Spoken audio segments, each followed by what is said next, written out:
Bismillahirrahmanirrahim. Assalamu alaikum. In this video, we will continue Epistle on Sufism, al-Qushayri. Before this, if you still not subscribe, please subscribe and press bell icon. Let's start. I heard the Master Abu Ali al-Daqqaq, may God have mercy on him, say, "Wear with people what they wear, and eat what they eat, but separate yourself from them in your heart of hearts." I also heard him say, "A man came to me and said, I have come to you from far away." I told him, "This matter is obtained neither by crossing great distances nor by subjecting oneself to the strictures of travel. Separate from your soul even by a single step, and you will achieve your goal." It is related that Abu Yazid said, "In a dream I saw my Lord, may he be glorified and exalted. I asked him, 'How shall I find you?' He answered, 'Leave your soul behind and come.' I heard Sheikh Abu Abdurrahman al-Sulami say, I heard Abu Usman al-Maghribi say, whoever chooses retreat over the company of men must be free from all recollections except the recollection of his Lord.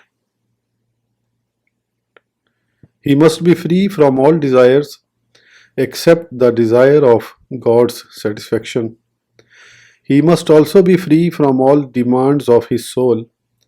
If he does not meet this condition, his retreat will plunge him into temptation or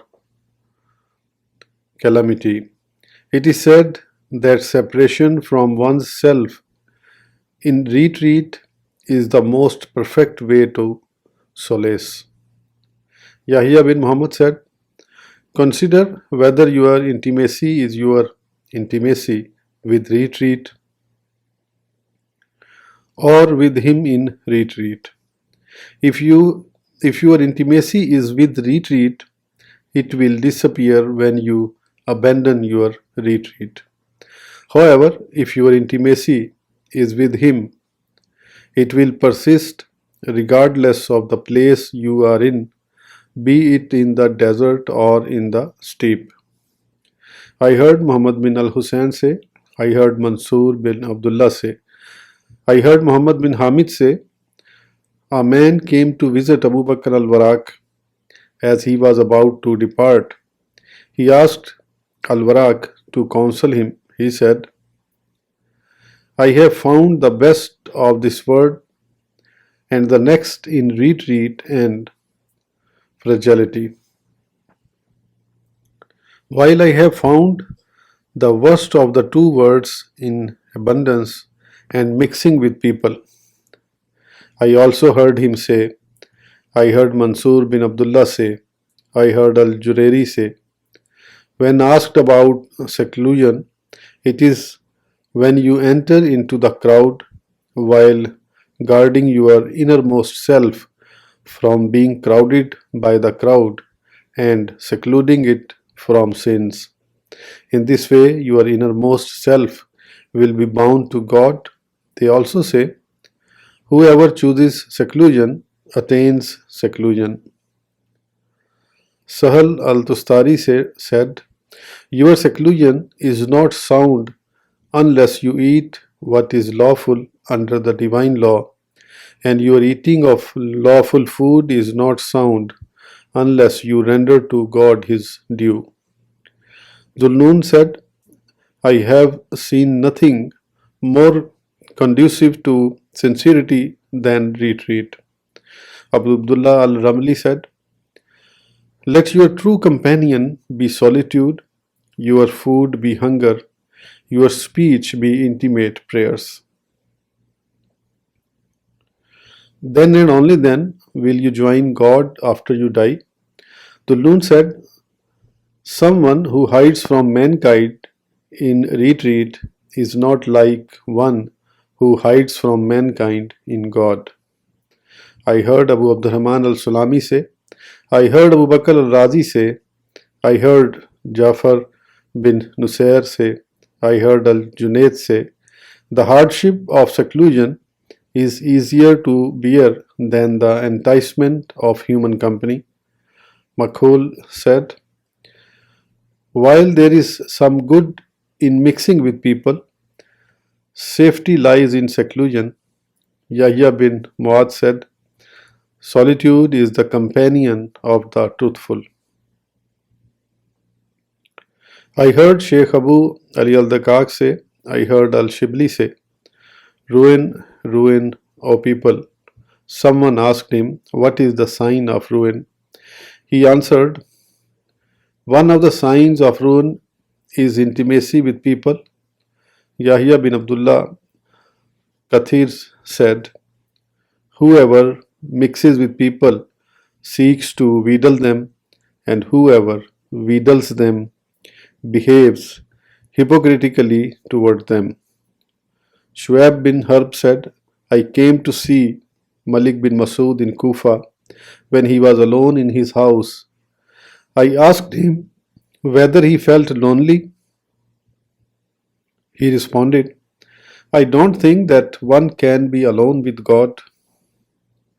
I heard Abu Abdurrahman al-Sulami say, I heard Abu Bakr al-Razi say, I heard Abu Umar al-Anmati say, I heard al-Junayd say, whoever wants his religion to be sound and his body and heart to be relieved should isolate himself from people.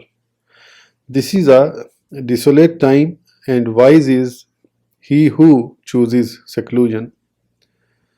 I also heard him al-Sulami say, I heard Abu Bakr al-Razi say, Abu Yaqub al-Susi said, only the strong are capable of withdrawing themselves from people.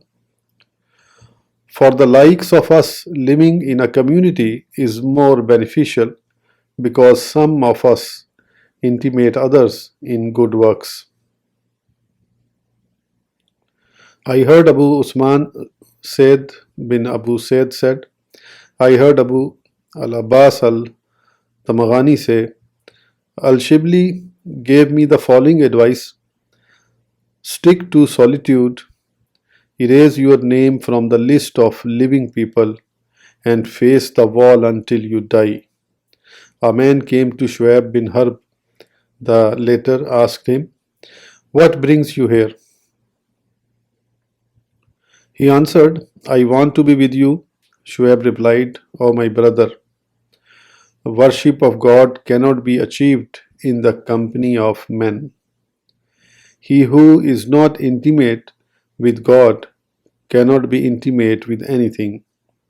Some people asked a Sufi, what is the most remarkable thing you have encountered in your travels? He replied, once I met Al-Khidr. He sought my company, but I declined out of fear that it might interfere with my reliance on God. Another Sufi was asked if there was anyone with whom he would feel intimate.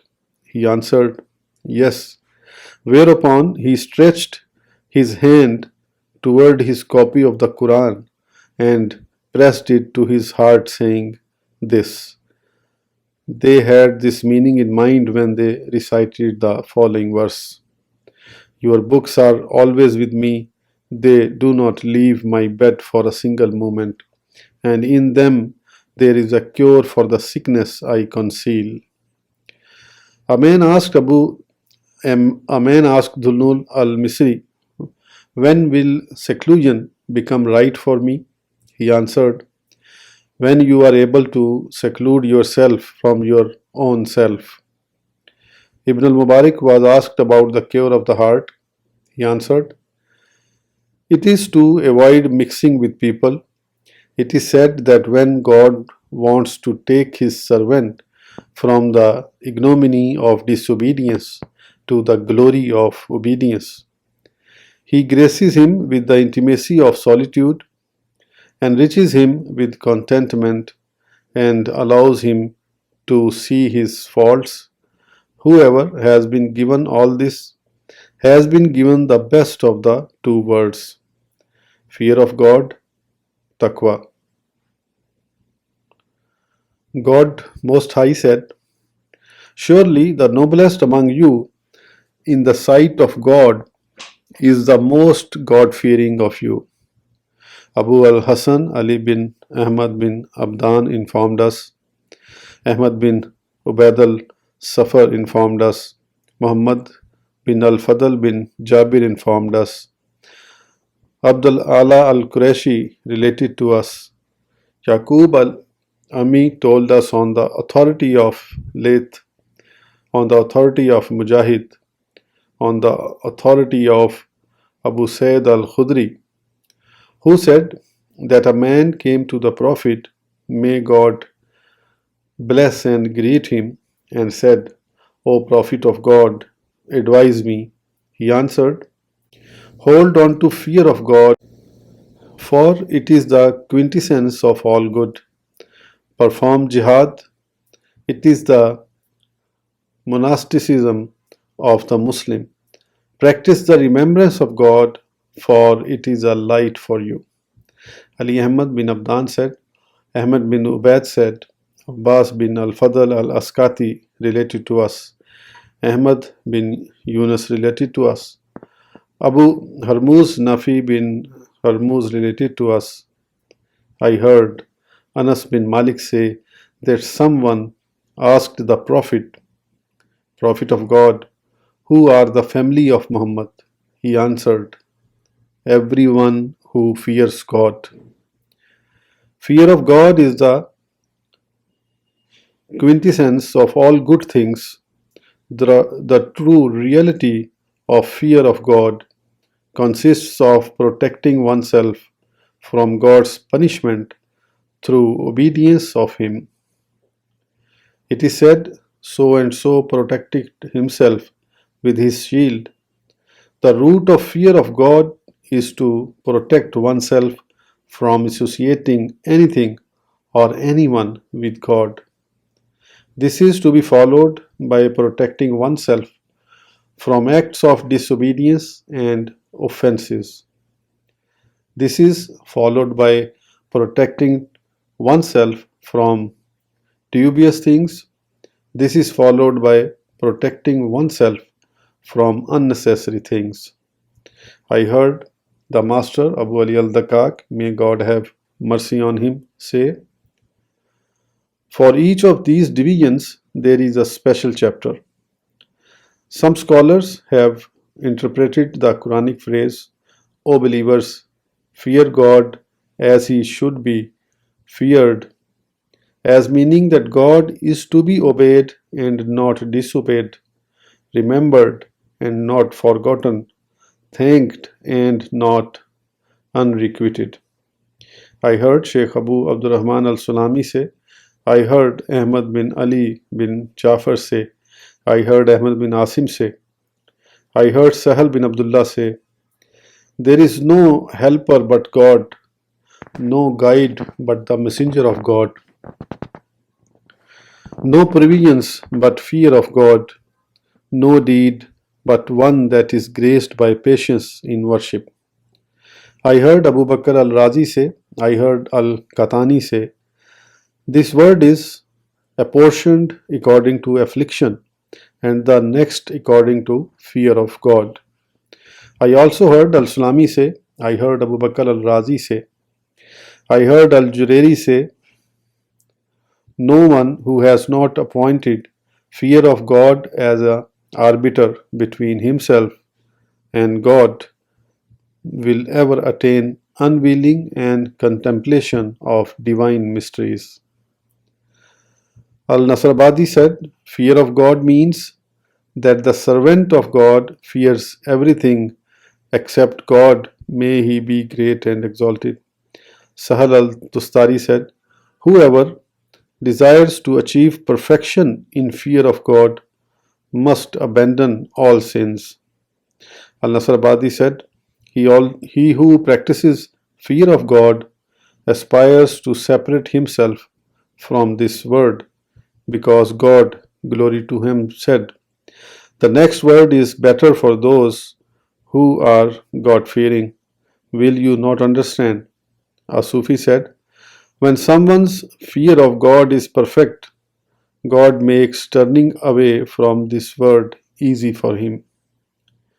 Abu Abdullah al-Rutbari said, "Fear of God is to shun anything that distances you from God." Zulnun said, "The God-fearing person is one who does not defile his exterior with acts of opposition to God's will, nor his interior with divergence from God, and occupies the station of complete agreement with God." I heard Muhammad bin al-Hussein, may God have mercy on him, say. I heard Abu al-Hussein al-Farsi say. I heard Ibn Atas say. Fear of God has two sides, outward and inward. Its outward side is the observance of God's boundaries. Its inward side is pure intention and sincerity. Tulnun al-Misri said, "There is no living except with men whose hearts long for fear of God and whose repose is in the remembrance of God's name. Their contentment is in the spirit of certainty and its sweetness, as the nursing infant is content with its mother's lap." They say that a man's fear of God is evident in three things: full trust in God with respect to what has not been granted to him, full satisfaction with what has been granted to him, and full patience with respect to what has eluded him.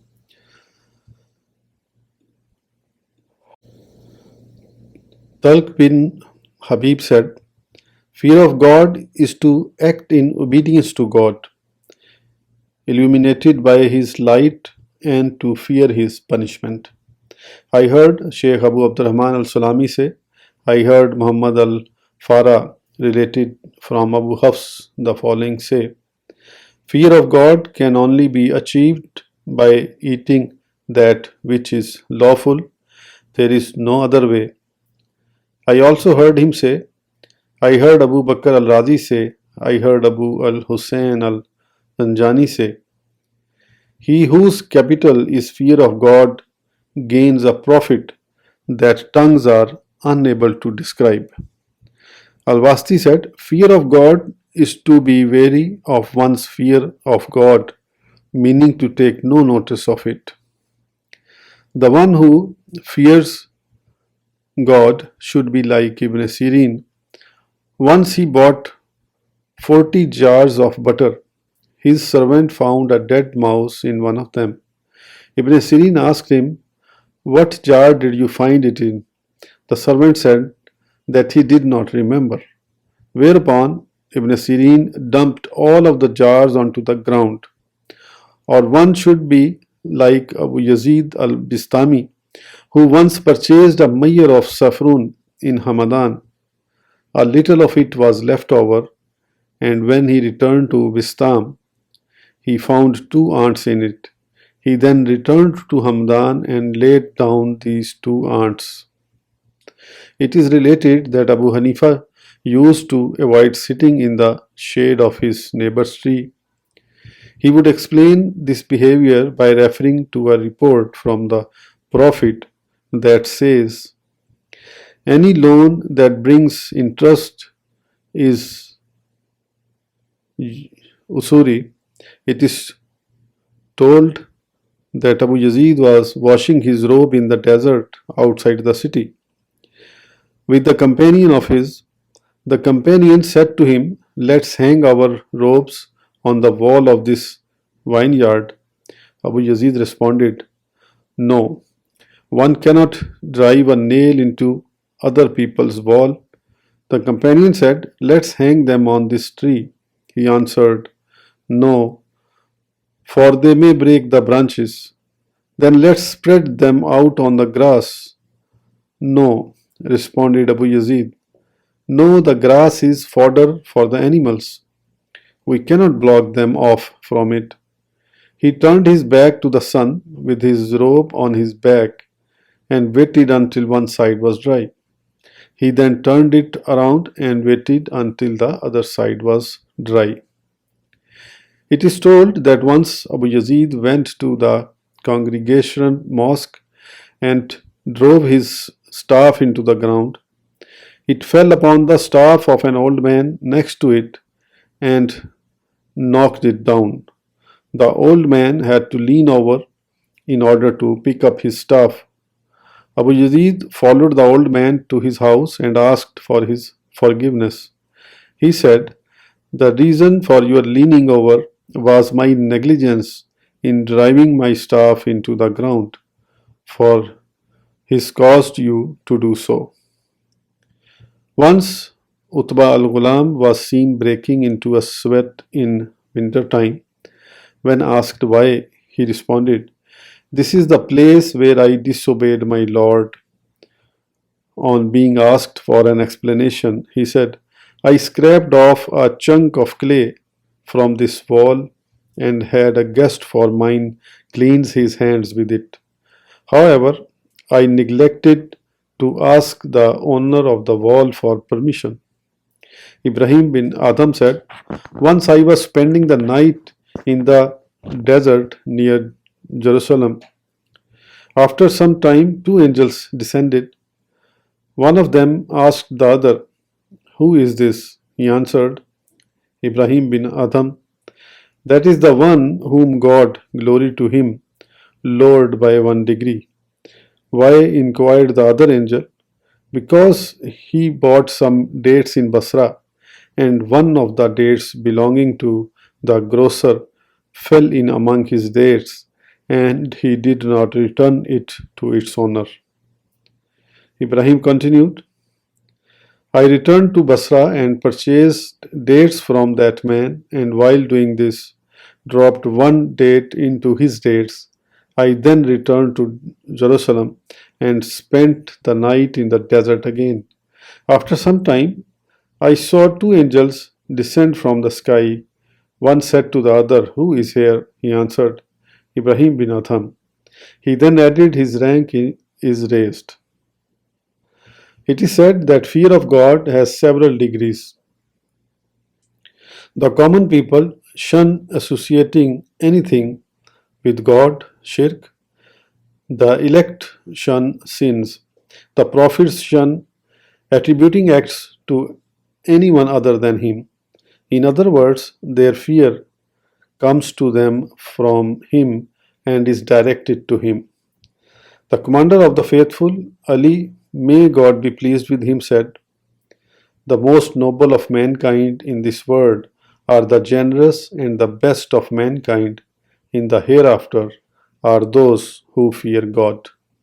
Ali bin Ahmad al-Ahwazi informed us. Abu al-Hussein al-Basri informed us. Bishr bin Musa informed us. Muhammad bin Abdullah bin al-Mubarak related to us on the authority of Yahya bin Ayyub, on the authority of Ubaidullah bin Zuhur, on the authority of Ali bin Yazid, on the authority of al-Qasim, on the authority of Abu Umama from the Prophet, may God's peace and blessing be upon him, that he said, "If someone has looked at the beauty of a woman and lowered his sight with the first look, God will make for him an act of worship whose sweetness will reside in his heart forever." I heard Muhammad bin al-Hussein say, I heard Abu al-Abbas Muhammad bin al-Hussein say, I heard Muhammad bin Abdullah al-Farghani say. Once Al-Junayd was sitting with Ruwaym bin Ahmad al-Jurayri and Ibn Ata al-Adami.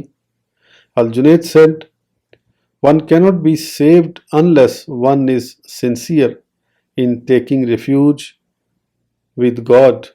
For God Most High said, "And to the three who were left behind, until the earth, for all its breadth, became narrow for them.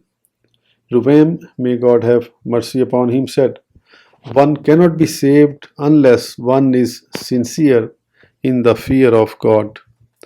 For God Most High said, 'But God shall deliver those who were God-fearing to their security.'" Al-Qushayri said, "One cannot be saved unless one keeps trust." For God Most High said, "Those who fulfill God's covenant and break not the compact."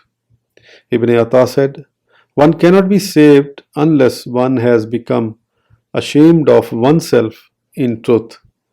For God Most High said, "Does not he know that God sees everything?" The Master and Imam said, "One can be saved only by divine order and decree."